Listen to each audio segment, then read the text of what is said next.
শহীদ রাষ্ট্রপতি জিয়া রহমানের হাতে ধরে আমি রাজনীতিতে এসেছি। আমি খুব গর্ব করে বলতে পারি, খুবই গর্ব করে বলতে পারি, আমার মতো রাজনৈতিকভাবে ভাগ্যবান বাংলাদেশের রাজনীতি, বিএনপি রাজনীতিতে অনেক কম লোক আছে, অনেক কম।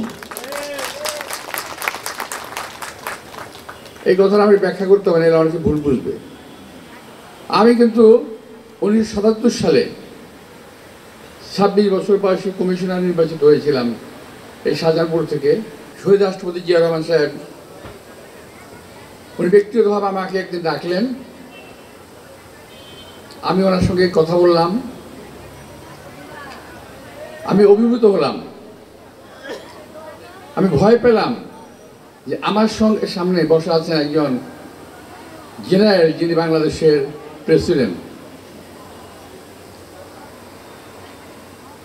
কিন্তু যখন উনি কথা বলা শুরু করলেন, আমি অনেকটা ওনার বন্ধু হয়ে গেলাম, আমার মনে হলো। খুব ফ্রেন্ডলি কথাবার্তা বললেন। আবার আল্লাহর রহমতে আমি বলতে পারবো যে আমার সঙ্গে অনেক কথা উনি বলেছেন। আমি অনেক ডায়লগ বলতে পারবো, এগুলো আমি হয়তো আস্তে আস্তে আপনাদেরকে একদিন শোনাবো যদি সুযোগ হয়। তো অতঃপর আমি সংক্ষিপ্ত করে আনছি, জাগো দল হলো, বিএনপি গঠিত হলো, এবং কেউ অনেকে বলে যে বিএনপিতে আমি যোগদান করেছি। আমি বিএনপিতে যোগদান করি নাই ভাই। বিএনপি আমি শহীদ রাষ্ট্রপতি জিয়া রহমানের সঙ্গে থেকে প্রতিষ্ঠা করেছি।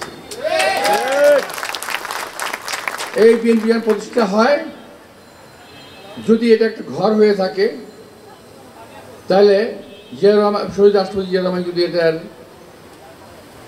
মানে কারিগর হয়ে থাকেন ঘর বানানোর, আমরা ছিলাম শ্রমিক, আমরা কাজ করেছি ওনার সঙ্গে।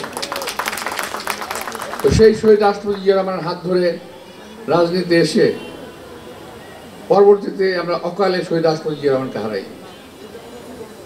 জিয়া রহমানকে শুধু আমি হারাইনি, জিয়া রহমানকে সারা বাংলাদেশ হারিয়েছে। যদি শহীদ রাষ্ট্রপতি জিয়া রহমান বেঁচে থাকতেন, আজকে দেশের পরিস্থিতি এমন হতো না। আজকে প্রতিবেশী দেশ ভারত আমাদের দিকে চোখ তুলে তাকানোর সাহস করতো না। আজকে আমাদের ফেলানিদের লাশ কাটাতারাই ঝুলতো না, শহীদ রাষ্ট্রপতি জিয়া রহমান যদি আজকে বেঁচে থাকতেন।